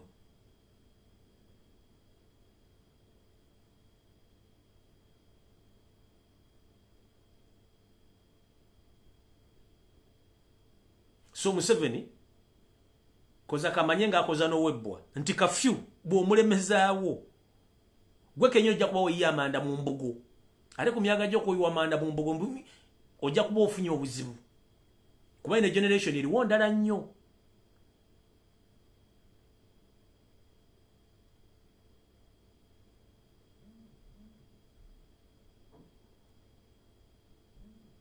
Mukitegedde eno generation eriwo ndala nnyo yeetaaga ebintu bingi nnyo bimutajja kusobola kukola ki bimutajja kusobola jiwa.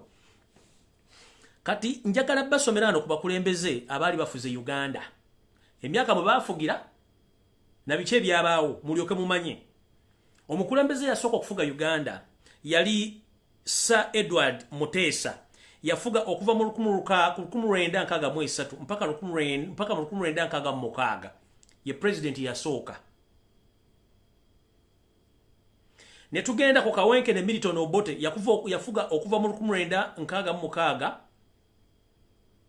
mpaka 71 nadde mu 1980 mpaka mu 1985.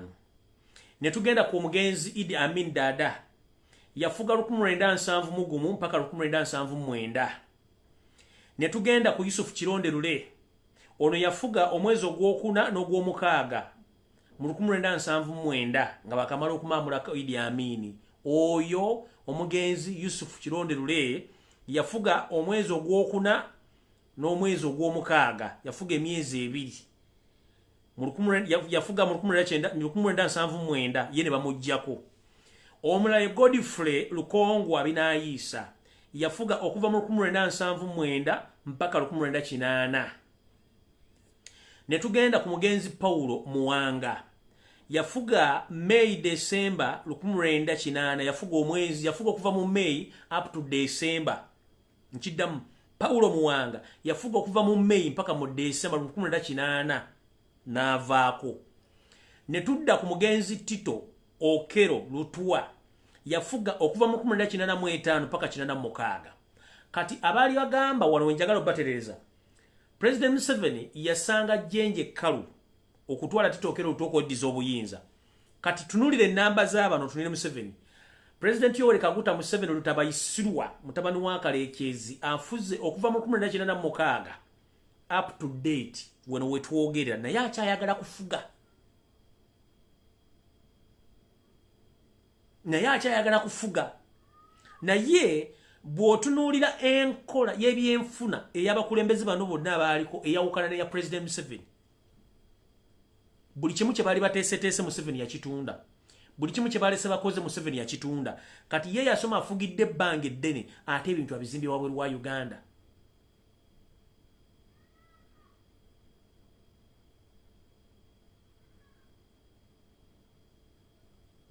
Ebintu babizimbye wabweru wa Uganda. Kati bana bakulembeze bonna abaafuga bonna basinga obungi bagenzi, ye yekka yaaliwo. Yekka yakyaliwo ng'omuntu omulamu.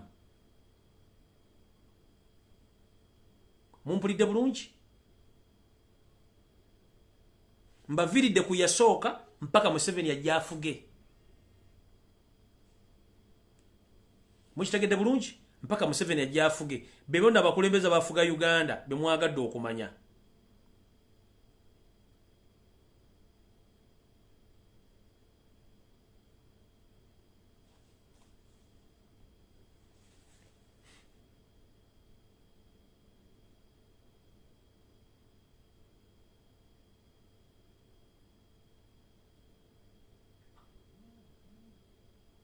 Kiki ekiddako? Era Uganda gwali agitunulolooza eddaluddawa.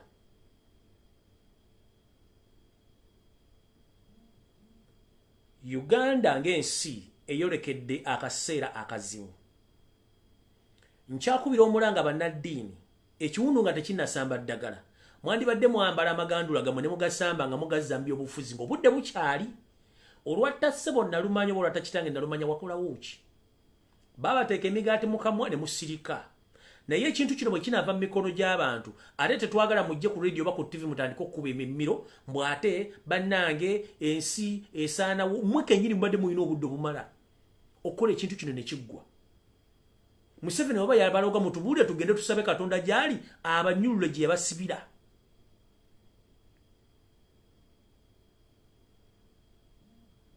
Mwe mugenda okuyuwa ensi era mugenda ogibbulula.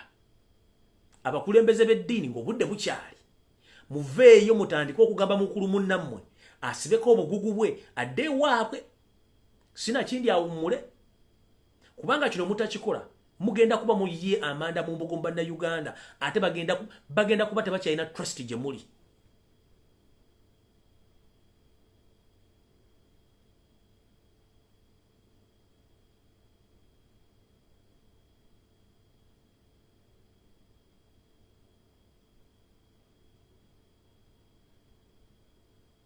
So, abakulembeze b'eddiini bannayuganda batunuulidde mmwe. Mmwe muyiwayo Uganda wamu mugibbulula.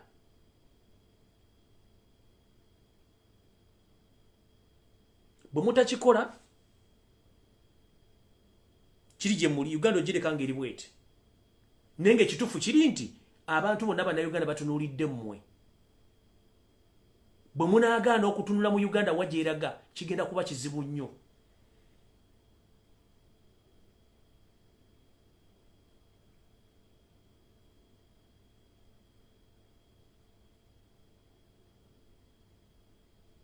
Ngenze ku nsonga endala.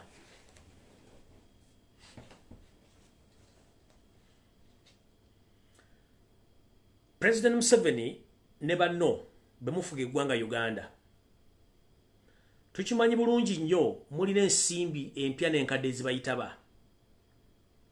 Naye bannayuganda abeeri enkuta be babaddewo ebbanga lyonna okuba nti babayamba mu nsonga zino. Naye mmwe mwajjawa emitima egigamba nti buli muntu alina okwogera amazima, babawakanya alina kuttibwa.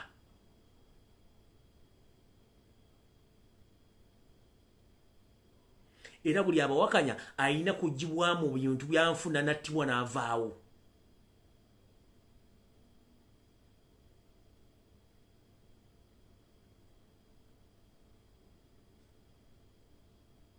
Kino nkiddamu. Buli muntu yena Munnayuganda gy'oli, tukwatagane tukyuse eggwanga Uganda mu mirembe, kubanga tetwagala kuyiwa musaayi. Buli muntu ng'omanyi nti wasoma eddiini wabatizibwa era ogenda ku kyaki n'osaba olw'Essande oba olunaku lwonna olw'enjawulo, buli ssala gye mukeera okusaba musabire eggwanga Uganda tuleme kuyiwa musaayi, kubanga tetwagala kuyiwa musaayi. Okujjako nga muga nti bamugenda mu kyaki musaba birala. Naye omuntu yenna ng'oyimirira mu kyaki n'osaba tusabire eggwanga Uganda lye weriraga si walungi olw'abantu ab'ekitule abeefudde ekyonga abatayagala kutaba okulembeza emirembe. Tetwandiyagadde kulaba muntu ngatta muntu munne, kubanga tewali ayina sipeya ya mukka, ayina omukka ye Katonda. Ekinnuma kwe kuba nti abasajja bano balina amakanisa ag'abalokole bwe basinziriza ne bagamba nti aleluya Mukama yeebazibwe, naye ng'ekiro yassa abantu 100. Aleluya Mukama yeebazibwe, naye nga jjo yagobye abantu n'abantu ku mataka n'agenda. Najja n'akwata emitwalo 10 n'agiwa mu kuzimba ekkanisa oba akakadde, naye ng'abantu beeserera zijjemu yamaze batta. Nojja n'ogamba nti Mukama yeebazibwe ng'oyina pulaani y'okukula okutta abantu. Nze mba sikyasaba.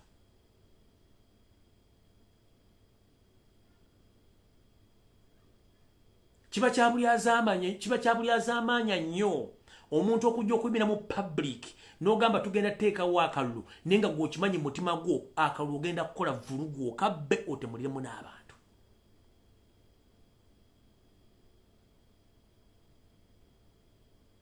Kiba kya buli azaamaanya nnyo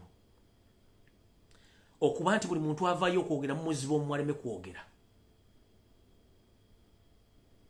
Mwagala kufuga bakasiru nga teboogera, mwagala kufuga bakiggala, kubanga ensi etali mu bantu boogera tegenda kulaakulana. Mutadde okutya mu Bannayuganda to the extent nti mumubba ne ssente ze n'ayimirira n'aga nti sigenda kwogera. Abaalabye kafirimu kajjo ka vidiyo akatambudde ku social media ke nasaasaanyiza kyabadde kyakulabirako kyakusoomoozebwa kw'amaanyi nnyo era ekitongole kya poliisi. Njagala kutegeeza omwogezi wa poliisi atali piano ennanga, omukulu gwe bayita Onyango. Onyango, with due respect, oli mwogezi wa poliisi, naye njagala kuchallenge ekintu kimu. Wavudde n'okola statement nti omuvubuka oyo yadduka ku mmotoka, essimu ye tebaamanya gye yagwa, yajja abanja essimu ye, n'ogamba era mwadde omuvubuka oyo muzzi wa misango. Mr. Onyango, kankutegeeza okujja nga tewasoma poliisi bakuyisa mu kadinisa bakuyisa manju. Mu mateeka ga poliisi omuntu yenna bwazza omusango awawaabirwa ne bamuteekako warrant of arrest. Omuntu yenna bwazza omusango ng'anoonyezebwa wabulawo kye tuyita reference. Reference teyina njawulo ne warrant of arrest. Naye ndowooza warrant of arrest etera kukozesebwa nnyo kooti n'esindika ekiwandiiko kye bayita bakuntumi bakukime wonna w'oli. Kati ye ate poliisi erina kukozesa ekigambo kye tuyita reference case number, nti bakuwabidde omusango ogwazizza omusango bakwetaaga. Kati mukulu Onyango, omusajja gwe mwakute ne munyigira ku ttaka ng'azze okubanja essimu ye ne mugamba nti yadduka ku mmotoka muzzi wa misango, twagala oveeyo tulage warrant of arrest oba reference omwami okumbadde muvunaanira omusango gwe mwagamba nti yadduka ku mmotoka ya poliisi n'adduka eriruddawo. Stop fooling Ugandans. Nkidamu, stop fooling Ugandans. Njagala ojja okola statement mu public kubanga mulowooza Bannayuganda bawumba tu tebakyategeera.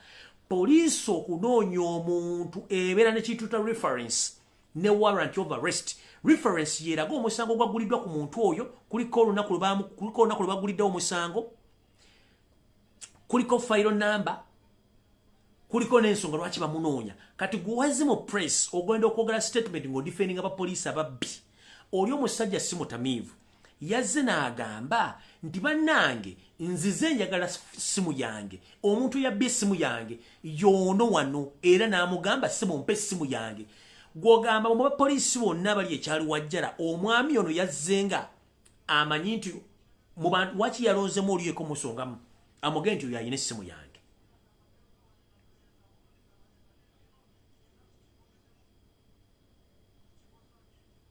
There is two things, or there are two things. Waliwo kye tuyita warrant of arrest, ekiwandiiko bakuntumye, ekyo kooti yekiyisa ng'omuntu wa adifirinze samoni za kooti. Waliwo kye tuyita reference, ye case number, webaga nti omuntu yonna ne musanga mu mukwate. Onyango, warrant of arrest y'omuvubuka eri luddawa. Reference number y'omuvubuka case number gye mwamugulako ng'atolose eri luddawa. Era lwaki bwe yazze ku poliisi, nayingira poliisi n'abuuza essimu ye, awe nnyini we yandibadde ajjidde okubanja essimu yandibadde nga nti you are under arrest due to these circumstances nga muyina ne file case number kumuvunaanira. Stop fooling Ugandans.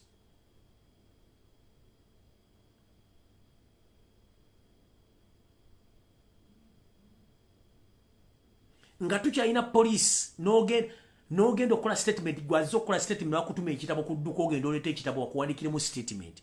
You see police. Buli police erina department zaayo. Nalabye OC owa traffic nga yenyigidde mu kukwata omuvubuka yazze okufuna obwenkanya ng'essimu ye. Please, mutubalemu amagezi. Ekyawuza emitwe okutegeera. Police erina department, erina office ya DPC, erina office ya office CID, erina office ya OC, erina ne office ya CID, erina ne office bwandikira n'emisango, erina ne office ya traffic. Owa traffic tasobola kujja no mu CID. Owa OC tasobola genda buli department erina omugaso. Kati mukulu wa traffic yabadde ayambadde ebyambalo ebyeru, omusajja ogenda omukwata omunyiga ensingo yambako ku poliisi okukola gwe mu department yo mulimu okukwata ababbi. Lwaki mukola ebintu nga temumanyi? Wa traffic wenyigira otya mukwata omuntu? Traffic talina wekwatagana n'okukwata omumenyi w'amateeka. Traffic olina kukwata mumenyi w'amateeka ogu akoze ekikolobero ku luguudo ng'avuga emmotoka, avuga boda oba avuga akagaali, by the way. So si omuntu ne mwana mwe bakyali mmwe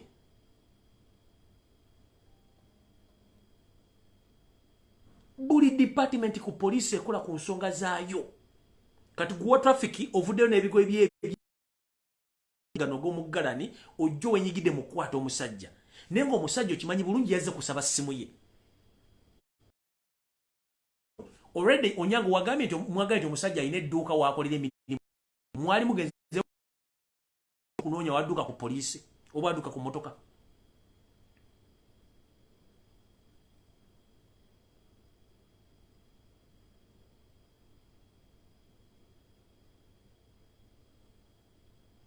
Tukimanyi bulungi nti poliisi ya Uganda bo babasasula ssente ntono nnyo, musurvivingidde okukubba. Mwina n'ebinja by'ababbi mutuma nti olwali twagala ssente bwe ziti. These days mukwata boda z'abavubuka ne muzitunda intentionally, information twagifunye. By the way, for this information mbadde njerabidde. Kale nti muntu alina boda yo nga wankagigulanga nga ekyali empya, giteeke mu nnyumba yo yeebake, ojja gijjayo nga bino biwedde. Otherwise mission ey'okutandika okuddamu okukwata boda zonna Kampala Wakiso Mukono egenda mu maaso. Bwe bakwata boda yo tebagenda gikuddiza. Either ng'olina million 2 plus bw'oba tozirina egenda kugenda ate bo bamale baziwa abantu baabwe. Kubanga boda kikizudde nti ebitundu 6 ku buli 100 abazivuga ba veterani ate babegera President Museveni.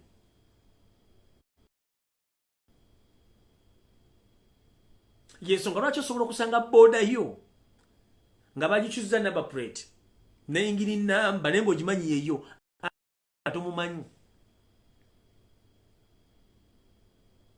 So mubere very careful na bintu bino. Yensonga lwaki police osobola ogenda n'ogula emmotoka muntu gwomanyi nti muntu munno ne wayita na ku 2 ate police yennyini ekolaga n'omuntu kwata ne bazzayo emmotoka bwe banzibe oba emmotoka yabagibba gindi emmotoka ogina bumenyi bw'amateeka. The same police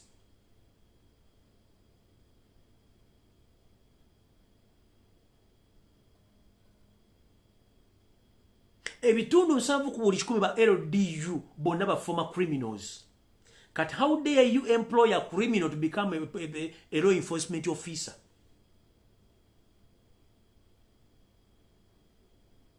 Ebitundu 7 ku buli 10 ba LDU ba former criminals, but they were employed or they were involved in enforcing the law. Kati tosobola kuddira muntu mubbi omugamba agenda akuuma bank ng'omuwe emitwalo 10 akuuma obuwombi automatically agenda kubba bank.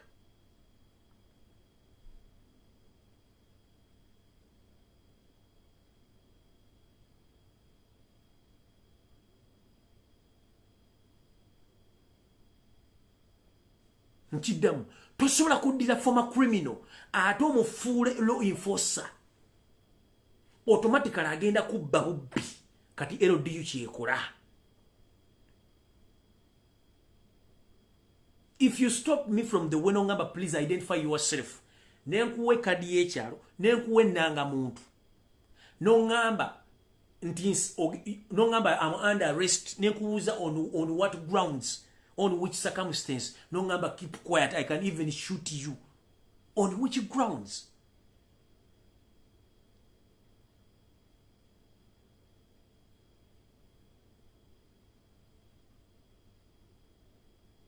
On which grounds?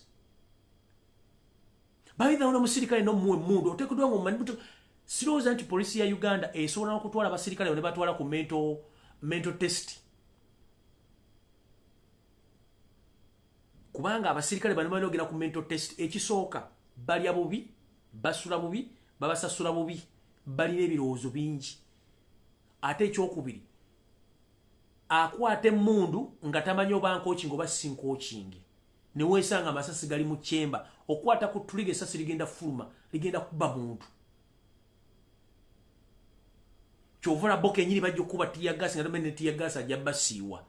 Those are the police officers you have in Uganda.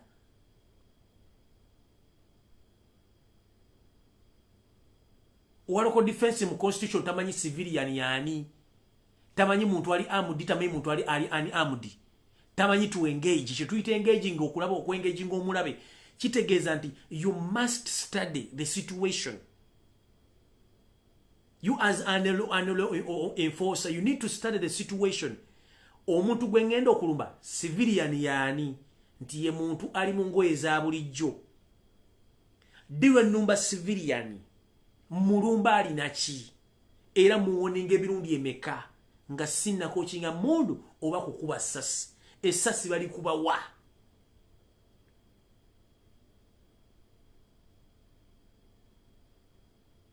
Mu Uganda tebalina na standing guns. Standing gun oba zine pistols standing guns z'amasanyalaze.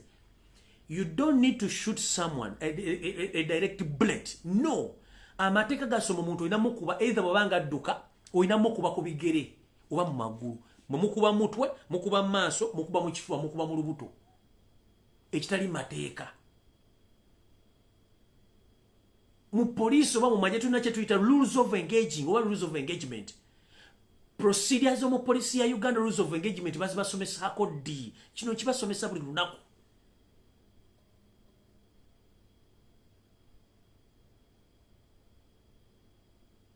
Nkibasomesa buli lunaku. When do you engage? Whom are you engaging?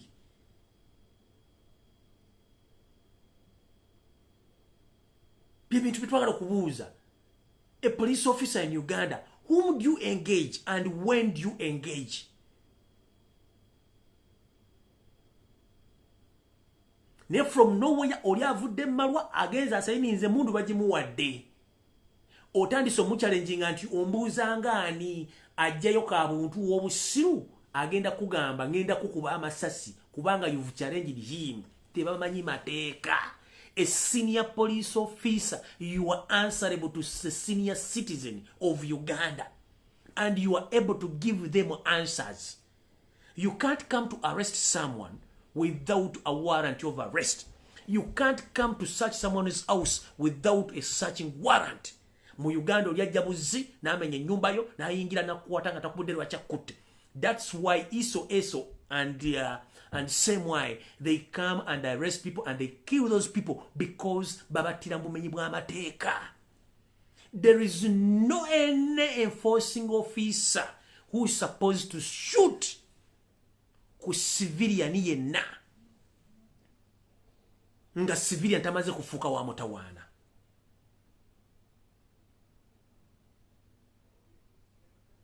An armed civilian omala mo ninge mirundi emeka, and who is an armed civilian?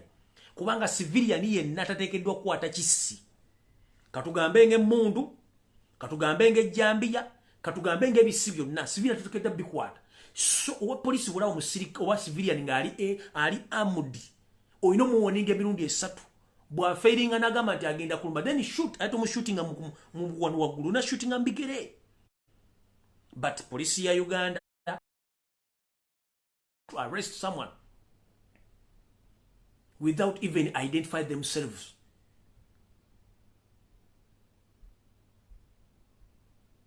So kirije muri okwagala Uganda limu amateeka oba okwagala Uganda limu akavuyo ngako. Mu Uganda wosanga ngoine ekyapa kya myaka 46 omuvubuka avudde ku university Makere nalete ekyapa nga kya wiki 2 mabega natwali ttakalo nalitwana alisenda n'agenda kubanga there is order from above tewali mateeka. Ongamba otya nti omusajja omyaka 6 ayina ekyapa kya myaka 8 mabega gwe note ekyapa nga kyafulumye wiche wedde nonga you have the ownership of that land. Whom are you fooling? Everything must change kubanga tukoyo kutufira tukoyo bubi.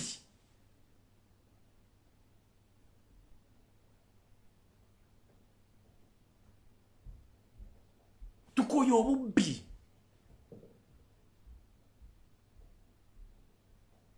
A police officer, you are answerable to any civilian.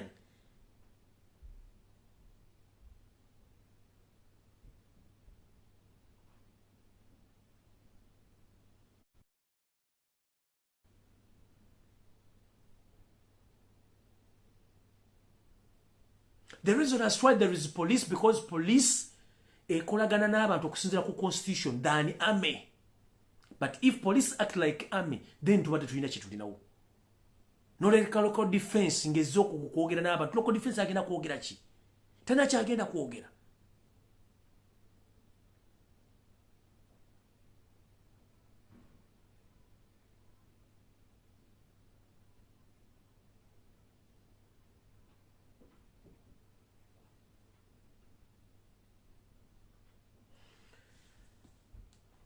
Obudde bugenze njagala baleka ngendera nge mpumuze ngalabi yange.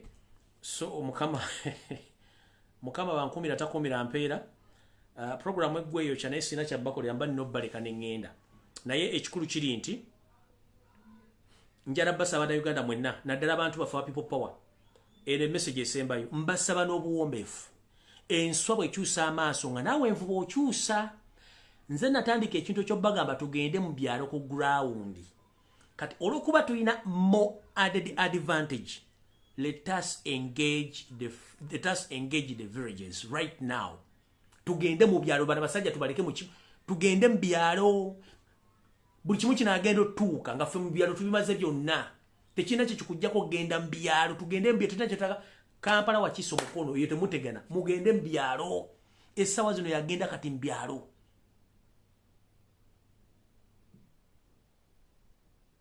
Encha sawa yagenda tutandika kugenda mbyalo mutuve mbibuga tena kitugenda kukola mbibuga tugende mbyalo tandike campaign za mbyalo ku byalo if it is possible oteka mu 10 n'okuba essimu 2 omuntu n'omutegeeza kyo yagala twagala change kimala baba tugenze mu kyalo mukubira abantu amasimu kitono nnyo goba otyo okwogera oba ototeka mu sente kuba essimu ine essimu kubira essimu kyalo omugambe ekitambula kiri bwe kiti ne woteka ko mutwalo gwe ya time n'okubira abantu 20 akakolubuka koze please please, if you can't go in village, use your 10,000 shillings, load on airtime, kubira abooluganda bakona emikono abali mbyalo, obagamba okusinziira ku mbeera egenda mu maaso ba boy bange. Tugenda twagala nkyukakyuka Kyagulanyi Ssentamu gwe tugenda okulonda. Na kino njagala kisaba ba bloggers bonna ku social media ba people power. From today onwards ngenda basaba ekigambo oba erinnya lyaffe erya business n'omukulembeze waffe erya Kyagula ya Bobi Wine tulijje mu campaign na buli kimu kye tuwogera. Tutandike ku emphasizing kigambo kye bayita Robert Kyagulanyi Ssentamu kubanga ligenda okulabikira ku ballot paper. Bobi Wine terigenda kujjako nkiddamu.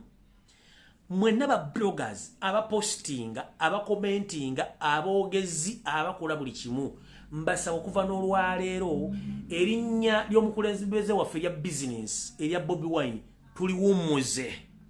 Tutandike okutunda erinnya lye bayita Robert Kyagulanyi Ssentamu kuba erigenda okulabikira kalulu. Bobi Wine terina wegenda kulabikira. So erinnya lya stage oba erya business tulisse wansi tutandike kutunda linnya Robert Kyagulanyi Ssentamu. Okwo kubadde kusaba kwange okwemirembe.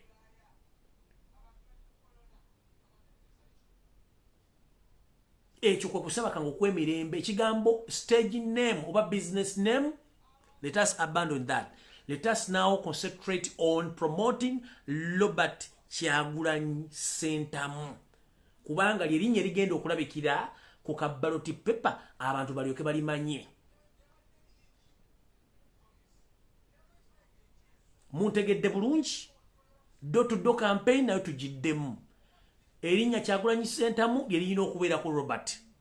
Bobi Wine eryo nedda until further notice ng'amaze okuyingira State House. But right now erinnya ettuufu balita Robert Kyagulanyi Ssentamu. Stage name wansi kubanga tegenda kulabikira ku ballot paper.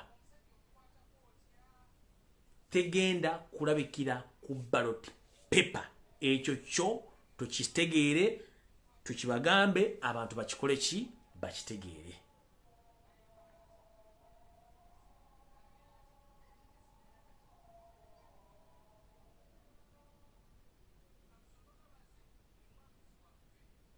Mukitegedde bulungi? Takuumira mpeera bakuume, Mukama bankuumire. Tujja kusinkana olunaku olulala bwana abayagadde. Musibe bulungi.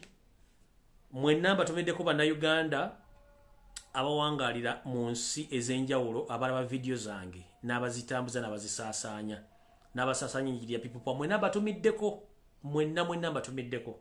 Sijja kumenya linnya ne mwenna mbatumiddeko. Mukama abankuumira takuumira mpeera. Mweraba.